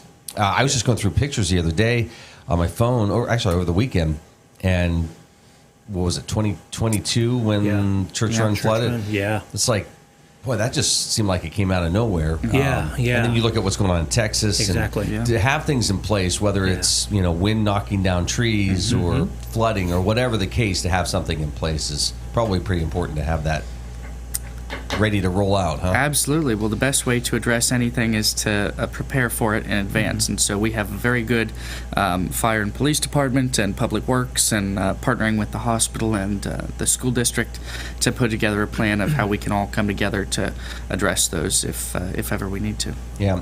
Is it probably good that the fire department, police department are together in that sense, right, where they can be on the same page on things, or are there still some little things that you'd like to see take place to, just make sure that that's at 100%? Sure. I think we can always make improvements. They're very good about working together. Obviously, we have, one chief on both departments, and so they spend a good deal of time together in the same building, obviously, and coordinating who would take on what tasks, I think, is going to be the most important. They do a very good job of that so far, and we just want to make sure that we streamline that and are as efficient and effective as possible. Neil, I would say the fire department probably are better cooks, from what I understand. Like the food they make, there's some gourmet stuff going on. I've heard that rumor. Wow. That and they may have some good breakfasts up there too on the weekend. So, but you're right. And just touching on this new committee, it's great to be able to have a partnership with the school district and the hospital, as Gavin said, and getting them involved in, just opening that line of communication. God forbid we have some kind of disaster that we need to deal with, but at least we're all going to be on the same page. And, if we need a staging area, we've got the schools. We have the hospital, obviously, being able to step in as well. So, again, it's a wonderful committee, and I'm looking forward to serving on that. And I wanted to bring up, too, the Finance Committee. We actually have a first meeting tomorrow. We're going to be meeting every quarter. And again, it's just an opportunity for some folks in the public, city staff, council as well, to sit down 3 times a year and just look at our budget to see where we're at. Obviously, towards the end of the year, we prepare for the following year's budget. But this is an opportunity to get some ideas from folks. I think it also lets those in the public look and see what we have to deal with and what, sometimes folks say, why aren't you doing this? Or why are you spending money on this? Or why aren't you? And again, it gives them an opportunity to actually look down through our budget and the funding that we have and realize what we got going on. It's crazy. We usually talk about this like in October when you start to get into budget talk, like, hey, we're having these meetings that are open to the public. Right. You can come see the books. You can ask us questions. And then people don't show up, but then they sit and we'll be like, well, why are you doing this? So we're not hiding anything. It's right here. Exactly. So you're getting a jump on that. Yeah, it's just another avenue for the public to be involved and to see what we're doing and the decisions that we make and council makes. So, That's great. Yeah, and this was something that was a suggestion by our strategic management consultants. And so when we were working on drafting this ordinance to put this committee into place, we wanted to make sure that we were pushing fuller transparency and, of course, fiscal responsibility when it comes to our city's finances. So we encourage the public to come out and attend those. If you want to serve on that committee, I'm not sure if we have any openings left. I think we're full now, believe it or not. So, but those meetings will be, available to the public. Obviously, you can get records of what goes down, and we certainly hope that you'll come in and give us some suggestions or advice or critiques or whatever. So, what's the hope there, Neil? Is it that this committee or this group's going to, maybe suggest some things, and then you take that to council, and then council says, "Oh, we didn't." Yeah, it might be just as simple as some questions on, like, hey, why do you do this? But again, we're looking for some fresh ideas. Again, each and every year, the challenge for the city is revenue. How do we create revenue to adjust with the times, but yet, not even want to think about raising taxes? Again, council has to make those decisions, and so having more folks involved, being able to see what we do, as I said earlier, and again, come up with some fresh ideas for the city. We're all about hearing these ideas, and maybe you don't like what we're doing, but at least we can sit down and talk about it and explain why we do what we do. Yeah. You're watching The Morning Drill on Stream TV and on the Armstrong Neighborhood Channel. Neil Fratus, City Manager for the City of Titusville, Gavin Griffin, Councilman for the City of Titusville. And, Neil, we've talked before where sometimes just that understanding or, being able to say, hey, this is the reason why we did this, can change somebody's mind. Like, okay, I didn't realize that. I heard from so-and-so. Well, if you're saying that I heard from so-and-so, you might want to go right to the source and get that information before repeating what you heard from somebody else. I'll use this as a great example of the Founders Park. In the beginning, when we had to remove the building that caught on fire and we put a park in there, a lot of people were unhappy. Why are you putting a park in there? They didn't realize and have all the information of the funding that we used to take the building down required. We can only do so many different things. And so, again, it's easy to go online and post things and ask the question. But again, the easiest way is just give us a call, come to a council meeting, email us. Again, my door is always open. And again, I love explaining to folks, why we do what we do. And we're very open about that. So here, just a dumb question, and then not to confuse anybody out there. Do those come with like limitations, like, here's the money to do this, and you can only put this park in forever, or is that for 10 years, or how does that work? So Founders Park was done with mostly community development block grants, CDBG money, and so with that there are a lot of very strict rules because it comes down from housing and urban development through DCED, and then it's administered to the municipality. And so with that, I think I want to say it's there's so many years. There's so many years that you have to follow, and then if you change what you've done, there's a chance you have to pay it back. The municipality has to pay it back. Blighted property is a good example. If we tear down a house and use community development block grant money, and it's $10,000 to take down a house. If we do something different that we're not leaving in a green space, we decide to build something there and it's a no-no, then we'd have to pay that money back. We'd have to come up with that money out of our general fund, the taxpayer money, and pay back what we use from community development. Now there is, I know they change it a lot, but there's so many years it has to maintain what you've allocated that money for in that space. But I mean, if somebody had some deep pockets and said, hey, I know you use this money for something, but I'm willing to help you pay that back to develop it into something. Yeah, I suppose that could be. I've never had that happen. Yeah, but I know. And I certainly think that would be a possibility. You'd have to go through those steps and see what that entails. All right. Resolution number 12 of 2025, Parks and Recreation Committee. You've talked a lot about that, Gavin. We've talked about that at length here on this show, and that's something that would bring together a group of folks from across our our community that focus on sports and recreation and utilizing our city parks. And so they'd be tasked with creating a master plan not only for Admire, but also Roberts Grove and Burgess and all of our city parks to make sure that our growth and development over the coming years adheres to what the community would like to see and what their needs are. And so we're looking forward to having a first meeting of that committee here soon. All right. Yeah, very exciting. The last few years we've done a lot of work. We put a lot of funding into our parks, upgrading playground equipment and different things like that. So we'd like to continue the growth, short-term, long-term goals in our parks.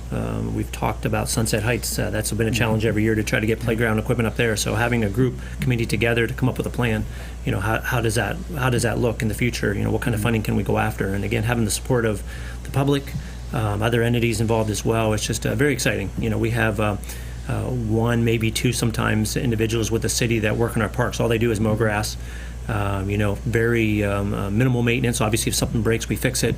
But again, it would be great to be able to stay ahead of the game, be able to plan for those things, have a great maintenance schedule, maintenance program, and have others involved and hear their input as well. And so again, I'm very excited about that committee and can't wait. Well, I think the other aspect to that too is, you've got all these different groups and they probably don't talk a whole lot. Right. So to kind of know what's going on with everybody, probably a little important. And because even for you, I'm sure there's times where you're like, okay, I didn't realize they're doing this. Okay, let's try to get on the same page. Yeah, we have a great partnership with the school district. We kind of co-take care of Admire Complex. So again, we were always communicating with them, but streamlining that.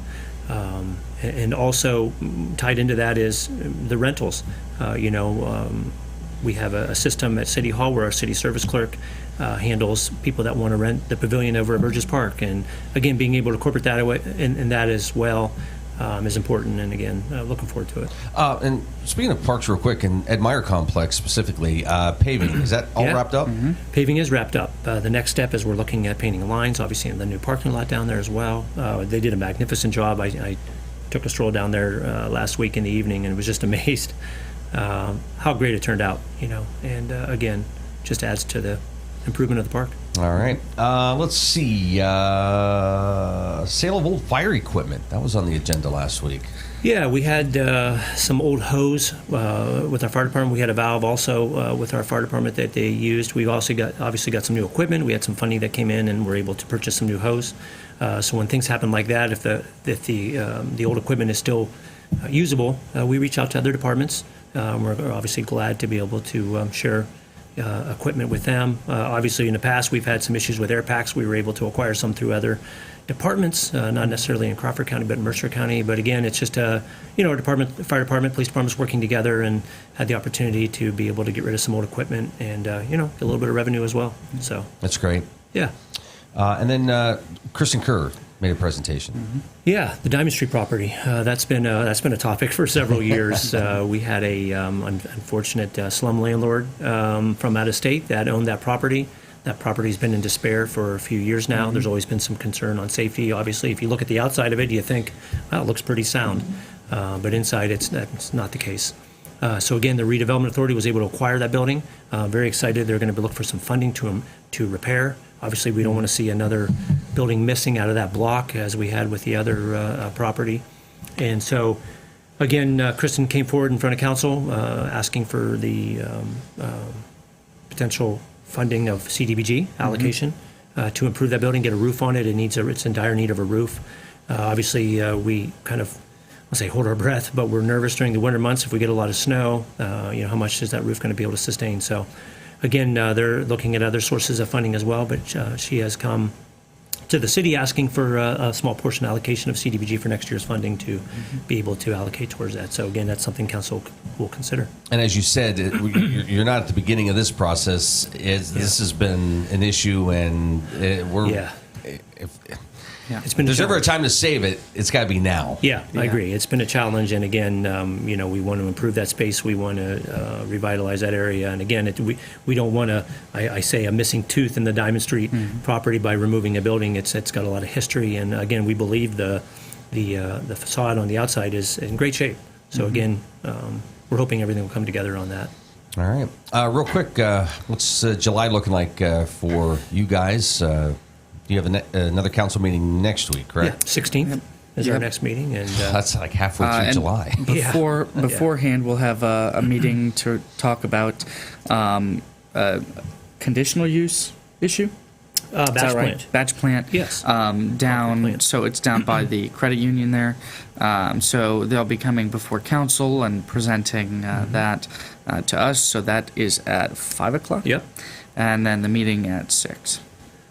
So yeah, we're going to be halfway through the month here. Again, you were talking about Oil Fest earlier, so that's right around the corner, and a lot of projects, a lot of things going on. We just finished our paving, as I said, and we've got a lot of other things going on in the city, and again, very excited as we see the growth. Yeah, and real quick, Gavin, we'll wrap up with Oil Fest here. A month out. What's sort of on the agenda, and a lot to get done in your view, or are we looking pretty good? Well, many hands make light work, and so we have a very good committee, and it has grown over the past couple of years, and so we'll have the car cruise in again. We'll have a motorcycle cruise in as well.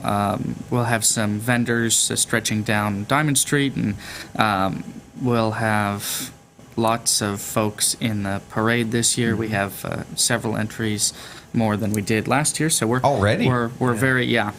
And so we're looking forward to that, and as we continue to plan, we certainly hope that folks will come out and volunteer, because I know that's always one of the most difficult parts, is making sure that we are getting set up on time and have people in the right positions to make it all work and flow efficiently. So if you're interested, stop by the chamber or City Hall and we'll get you set up. Guys, good to see you. Thank you. Thanks, Thank Luke. you. Have a good week.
I'm Jasmine Levin, and I proudly own and operate Puppy Levin. Puppy Levin is a pet care salon dedicated to caring for your furry companions. We provide certified dog grooming services along with boarding and doggy daycare. Our facility is family-owned and operated and promise personalized care for every pet that comes through our doors. If you're worried about your furry friend being lonely when you're gone, we also have on-site personnel 24/7 just for their comfort. Follow us on Facebook and call or text us at 814-758-9259 to make an appointment today.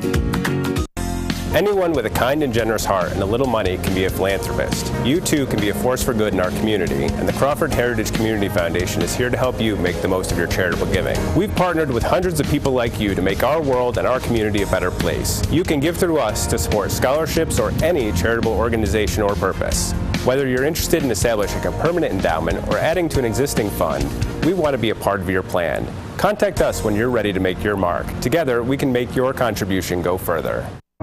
The Gordon B. Garrett Funeral Home has been serving the needs of Titusville and surrounding communities since 1965. Mr. Garrett believed in tradition and commitment to excellence, standards that have been passed down from one generation to now a new generation, who will work to provide you with a beautiful, lasting tribute to your loved one. When you need them, they will be there for you. This has been their foundation for almost 60 years. The Gordon B. Garrett Funeral Home, 303 North Washington Street in Titusville. Thinking about switching to 5G home internet? Think again. Unlike Zoom from Armstrong, 5G home internet is delivered by a cell tower. The further away you are, or the more devices connected to that tower, the slower your internet is. Cell phone providers also play favorites. When their network gets busy, cell phones win, and your home internet pays the price. Stick with Armstrong to get more data, more speed, and internet whenever you need it, not whenever they want. Armstrong, keeping you connected. Sheer Design is Titusville's exclusive Paul Mitchell-focused salon.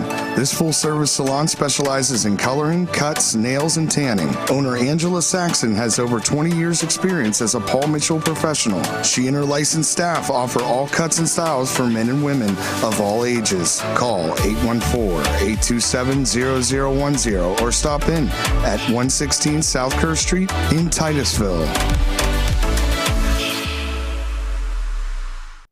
J. Gill Plumbing and Heating takes pride in being the premier heating and air conditioning service provider in the area. With over 30 years of experience, our highly skilled and certified technicians will work closely with you to address your heating and air conditioning repair, installation, or maintenance needs. Our team is dedicated to making your home the ultimate place of comfort. Call today to get a free estimate. We also offer financing options and membership opportunities that provide peace of mind and cost savings. Call J. Gill Plumbing and Heating today or visit them online 24/7 at jgillplumbingheating.com. If you're looking for a professional massage therapist, Tranquil Moments Massage in Titusville is here for you. Ray and Rauch graduated from Slippery Rock University with a bachelor's degree in exercise and rehabilitative sciences with an emphasis in athletic training. Tranquil Moments offers a wide range of services from Swedish massage to deep tissue, sugar scrubs to hot towel inclusion therapy. Like them on Facebook and visit their website to learn more about all the services they offer. Tranquil Moments Massage in Titusville. Share the fun of train travel and relive our country's oil history as you ride the OC&T through the valley that changed the world. Learn about the past while traveling on vintage cars. See a variety of wildlife with stops at Drakewell Park, Petroleum Center, and Oil Creek State Park. Arrive early and see the vast collection of train and railroad memorabilia at Perry Street Station. After the ride, enjoy a night's stay at the Caboose Motel. For seasonal specials or for more information, visit octrr.org or call 814-676-1733.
This morning is Crawford County Commissioner, Mr. Christopher Seeley.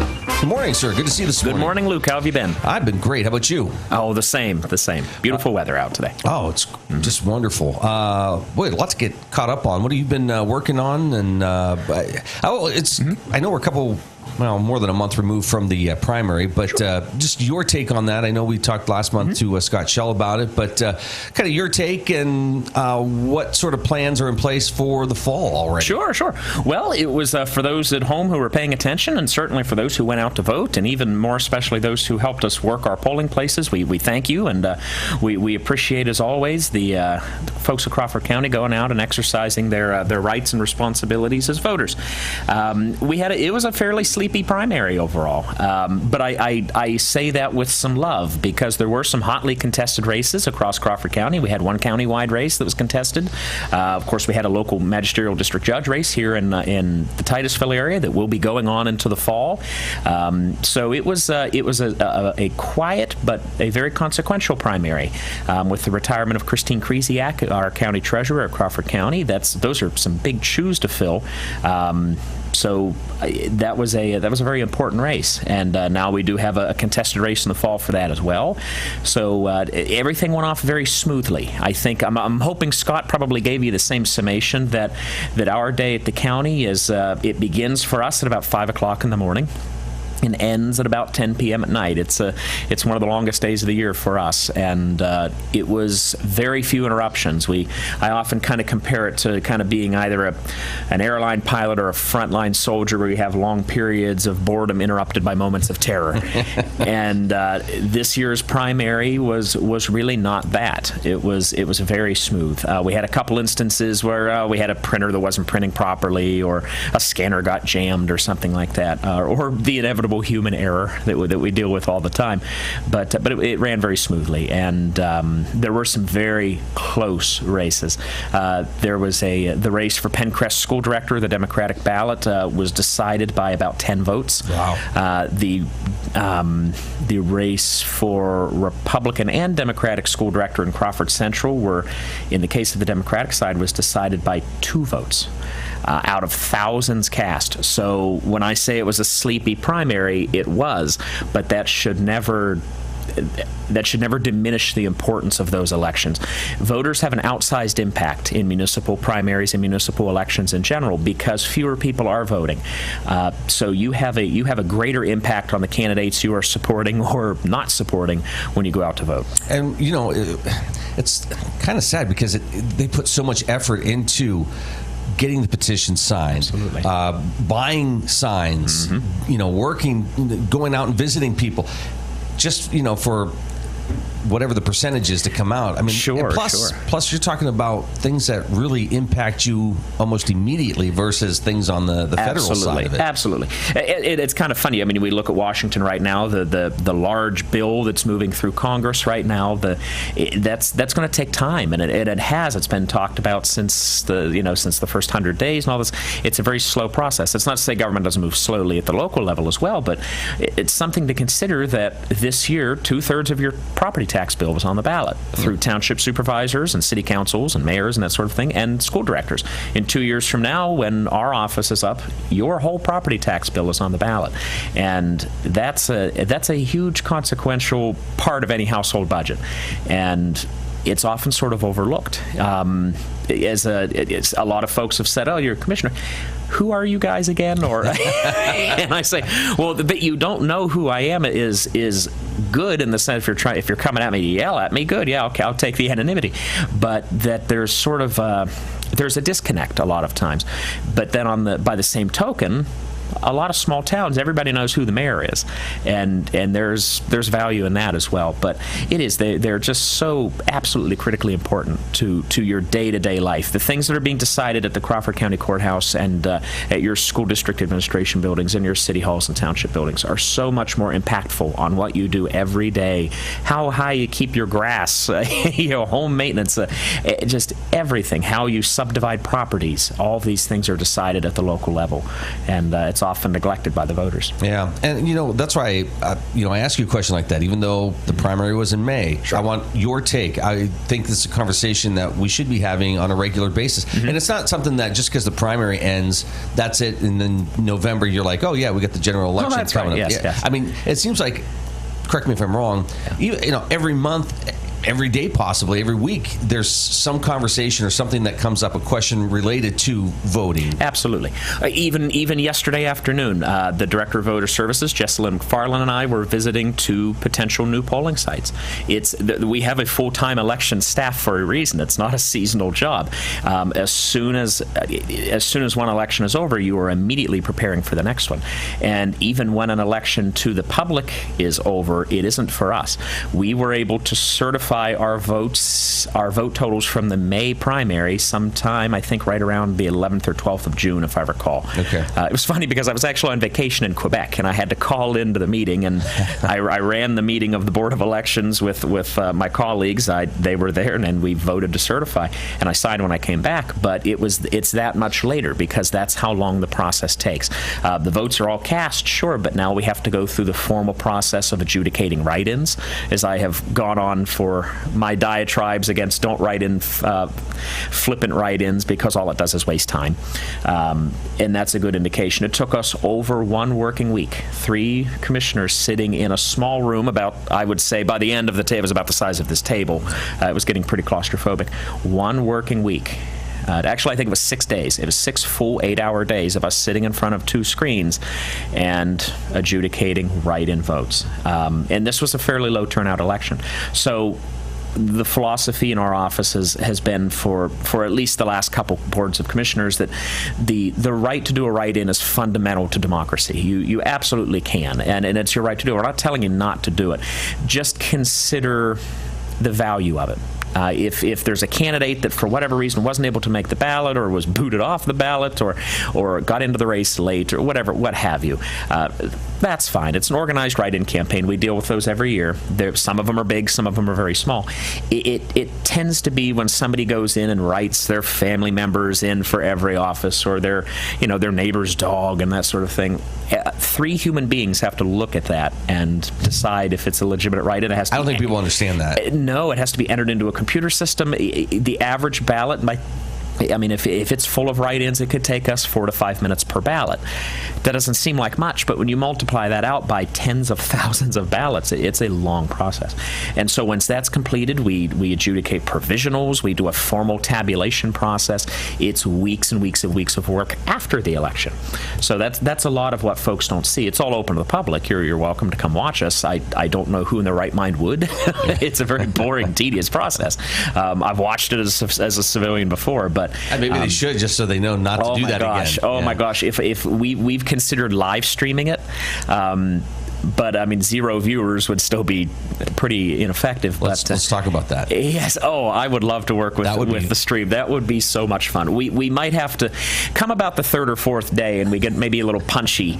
We might have to cut the audio just because we are 3 gentlemen, but not always. We could almost treat it like the draft and have commentators and have it up on the screen. Oh, that would be remarkable. And just to have like a live look in for you guys, and then we'll be on the outside commentating. Now this strategy worked for Shell a year ago. Let's see if it pays off today, shall we? That would be so much fun. But truly, to your point, it's always an ongoing process. Even now, we're building what will now be the general election coming up ahead of us. And years like this are administratively a little more difficult for our office because all of the petitions and finance reports stop at Crawford County. So like next year during the midterm elections and presidential years, we're dealing with a lot more voters, but all of their petitions and all the candidate interactions are happening in Harrisburg. So there's less of a burden for us there, but they make up for it by just more people coming up to vote. So there's always work to do, and we try to keep our staff pared down for efficiency and for cost,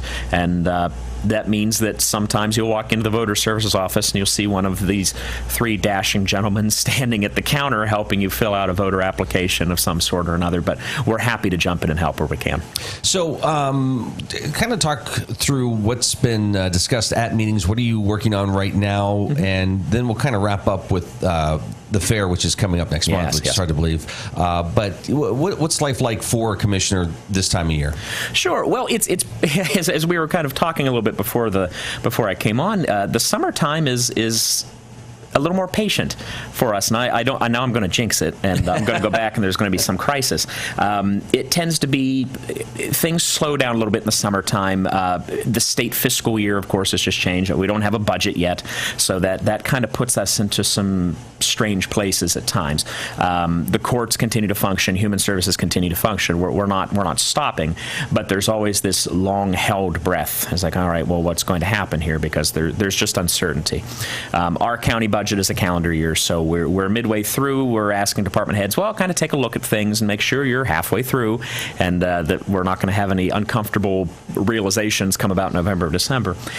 We have a couple smaller projects coming down the pike. The big one that we've been working on for some time, and we're just now kind of coming to the completion of it, is the passing of a tax rebate for volunteer first responders. I think we may have talked about it on air with you before. I know my colleagues have.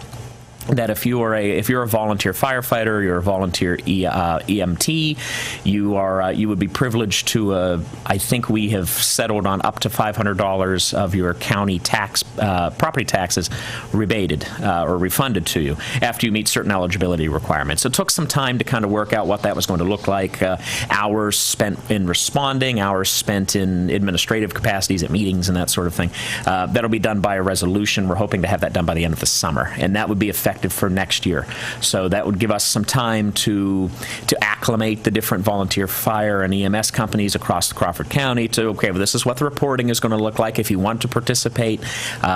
We'll kind of help you through it. We'll train in some regard, and everybody will have a pretty good idea what that's going to look like by the time January hits, and it'll start working. Fortunately, and it's really encouraging, there are a lot of municipalities that are doing the same thing. We're all kind of doing this together. Even the city of Meadville talked about it a little bit. Even though they have a paid fire department, if there's anybody within their city limits, they're willing to give them a property tax rebate, even though they're not actually serving the city of Meadville. They might be serving Vernon or Westmead or what have you. So there's a good buy-in for that, and it's not often we hit something like that. Yeah. That's that. Well, but it also shows you the need, though. Absolutely, absolutely. I'm privileged on the board I sit on. Commissioner Henry is a paramedic, and Commissioner Schell is a fire chief. I'm a tuba player by trade. So. You put out a lot of fires with the tuba? I put out started several. Yeah. It's like after about the first hour, the torches and pitchforks come out. But they have a unique insight into this world that I just don't have.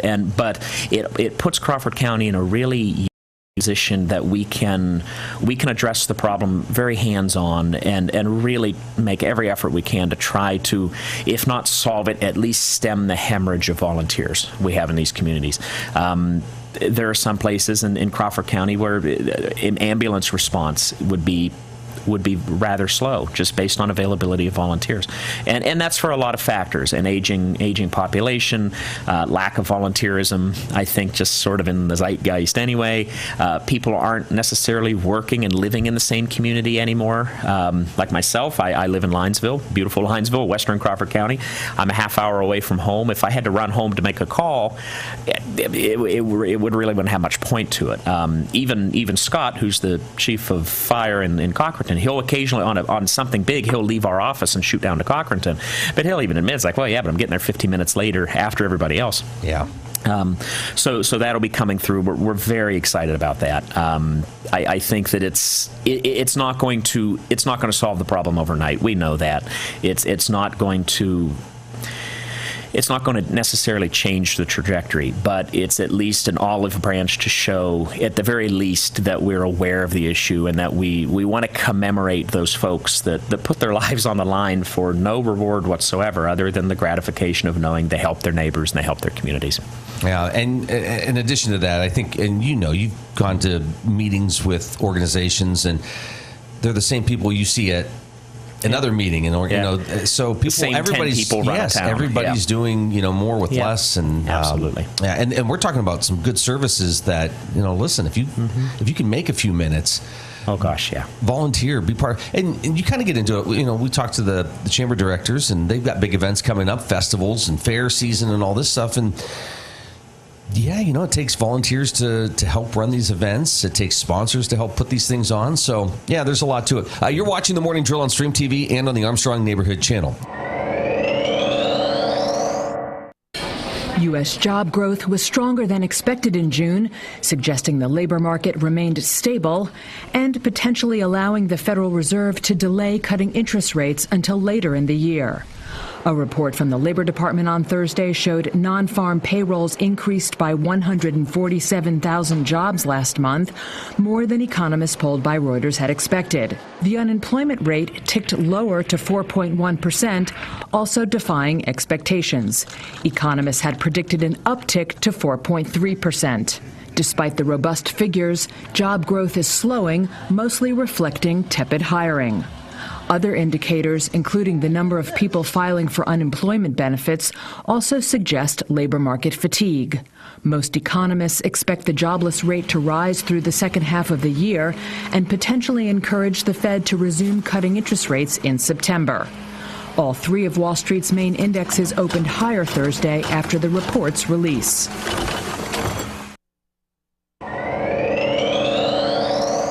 Crawford County Commissioner Christopher Seeley with us here this morning. Again, before we get to fair, which is next month, and it's just crazy to think. Isn't it? Yeah.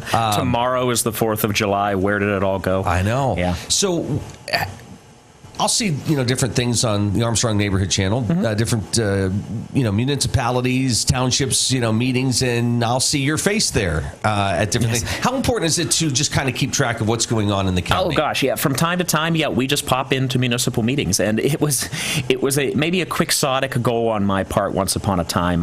During the campaign year, again, my wife, who is sort of the good and bad angel sitting on my shoulder, depending on the day. I had said, hon, it would be kind of nice if for the first year in office, I visited every municipal meeting in the county. And she just sort of shook her head and she said, well, you can tell yourself that. That's fine. And boy, was she was right. It really is very difficult. But whenever we have something big coming out, for example, our subdivision and land development ordinance that we had talked about on one of my prior appearances. We did a lot of footwork. And Commissioner Henry, to his credit, did a lot of that. He has a good rapport with a lot of the townships that were going to be impacted by that. But we felt that being able to kind of put that personal touch, to go in person and answer any questions that might come up, it was helpful, and it really did make a difference. It made a difference that it wasn't going to be a boogeyman. It wasn't a county power grab. It truly was something we were putting into place to assist and relieve municipalities of burden that they weren't always able to shoulder. I think that it's absolutely critical to understand the local issues, because sometimes they bubble up, sometimes they don't, but a lot of them do intersect with county governance in one way or another. We've really kind of tried to make a point to hit the eastern municipalities as often as we can. But I know there's been a kind of a feeling of neglect sometimes, truly, of some of the eastern portions of Crawford County. But you could say that with the extreme west side of the county. Oh, of course, yeah. I'm a man of Linesville, and it was not often we'd see a commissioner roll into a borough council meeting, but we've truly tried to do that. I have a municipal background. I was mayor of the borough for 5 years, and so I understand that the sparks can really fly at the local level, and that can be exciting to watch. but in calmer times, it's important that they know who you are. It's important that these officials are on a first name basis with you. Even we endeavor to attend township and borough conventions, countywide meetings, that sort of thing, where they all kind of get together. Tax collectors are the same way. They work for the voters, but in essence they work for the county in some capacity. So it's important that they know that they have our support, or if not, they at least have our ear if there's a concern. And we've been able to help a lot of municipalities solve municipal issues simply by having that connection to them. And that's fantastic. And I'm sure they smile when they see you, but I'm sure it works the other way too, where you're in a meeting with the commissioners and something comes up and you guys go, oh yes, we know about that because we were following this, or we were there, and that's very helpful. All right, a couple minutes left. Crawford County Fair. Here it comes. Yep. I can already smell the kettle corn, and August 16th, goes fast because Christopher Soff is always in line. The first line for his he's going to get that first bag. And we are spanned with his ice cream. What's your go-to? Well, I will disclose publicly, I'm a Rotarian. I belong to the Meadville Rotary Club, so if you don't see me walking around the fair in some sort of official capacity, odds are I'm cooking a sausage. Okay. But I will say I try to hit all of the not to beat the drum too much, but again, all of the local nonprofits and local fire departments. East Mead Volunteer Fire Department has a wonderful food stand. Randolph Township, they do delicious wings.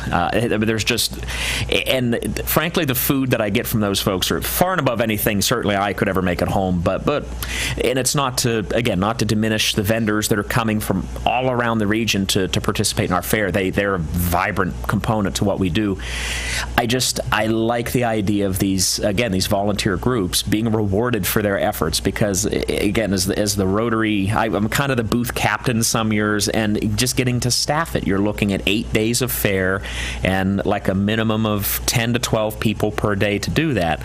And you have a few battle horses that are coming in and doing 7, 8, 9 shifts a year. And again, just like everything, it's an aging group, and that's getting tougher and tougher to do. But I've never met a fair food I didn't like, really. But I'm doing my best to kind of be a smaller commissioner than I was last year. So you're looking good. Yeah, well, I appreciate that. So maybe I'll spend more time down in the home show buildings around the produce and just try to acquaint myself with that a little better. I think I need to reintroduce myself to what cauliflower looks like instead of pizza. But I don't think anybody gains weight this time of year with all the fair food. You can kind of counter it by saying, "Boy, we're walking a lot." So you are. You're never sitting still. No. Yeah, it's going to be a great year. We're as always pray to whatever deity or higher authority you subscribe to for good weather. I'm sure we'll get our customary day or two of torrential downpours, but we press on. Dean Maynard and the Fair Board have done an outstanding job as always of preparing and putting into place something that's going to be immensely successful. Something this year that's starting to make a little bit of a comeback in a very guarded way are our concerts, live music.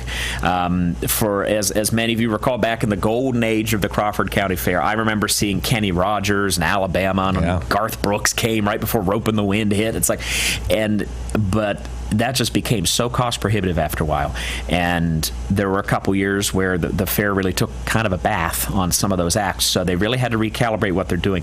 So now they're bringing in smaller acts, really talented folks, and as the commissioners, we're just encouraging folks publicly that if this is something you want to continue to see, support it. Buy a ticket, go, take your family. Everything is family friendly. Take your family, enjoy the evening out, and really support what that fair can do. All right. Crawford County Commissioner Christopher Seeley joining us. Good to see you. Oh, it's a pleasure to see you, Luke. Thank you so much. I'm sure we'll see quite a bit over the next couple months just with all these things going on. Absolutely. So, all right. Take it easy. Thanks again, everyone.